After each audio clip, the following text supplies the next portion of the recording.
kuhusu utendaji wa maombi, mimi aniulize. Bwana Yesu asifiwe. Nilimuona Mungu akinitendea, ninamuona Mungu akinitendea. Bwana Yesu asifiwe.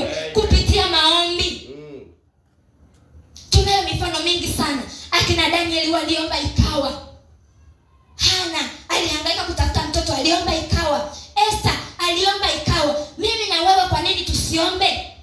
Kwa nini tusiamini kwamba tukiomba inakuwa?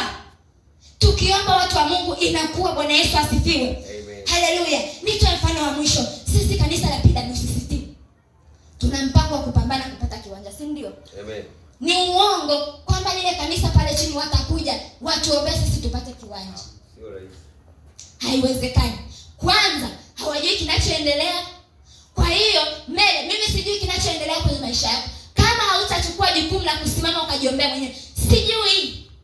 Naweza nikasema bariki biashara yake, kumbe hata hana biashara.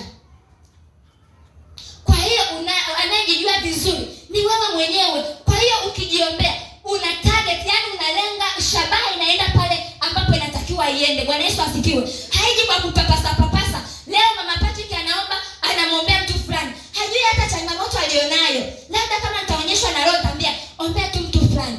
Utamtaja mbele za Mungu. Bwana Yesu, muangalie. Lakini kinachoendelea kwa maisha yake huwezi ukajua. Kwa sababu neno la Mungu linasema kabla jambo halijatokea kwenye maisha yetu, Roho Mtakatifu anatupasha habari. Ni kweli. Mimi nakumbuka kipindi kile mdogo wangu kabla hajaumizwa, ilikuwa kama wiki 3. Nilikuwa nakaa nafikiria sana. Yaani kuliko wengine. Nakaa namfikiria namwacha. Sina cha kusema. Sijui hata kinachoendelea ni nini. Kama wiki 3 hivi kabla hajapatwa na nini. Nakaa namuanza basi. Naishia tu, labda umempigia simu umemsalimia, naendelea vizuri basi. Lakini kama laiti angekuwa ni mtu ambaye amesimama vizuri, Mungu angemwambia, omba, kuna kitu labda kinaweza kikatokea, pangua kabla hakijatokea. Lakini mimi nisingeweza kuomba, sijui hata ambacho anapitia ni nini, sijui kilichoandaliwa. Kwa hiyo huenda kwa sababu yeye ndio mlengwa mwenyewe, angeomba, angeenda straight na akapangua kile ambacho kilikuwa kimepangwa kimpate. Bwana Yesu asifiwe. Amen. Bwana Yesu asifiwe sana. Amen. Kwa hiyo kama huna mtu wa kuomba, kama unaona saiko yako, ndugu yangu, hamna mtu wa kukutafuta 24/7. 24/7.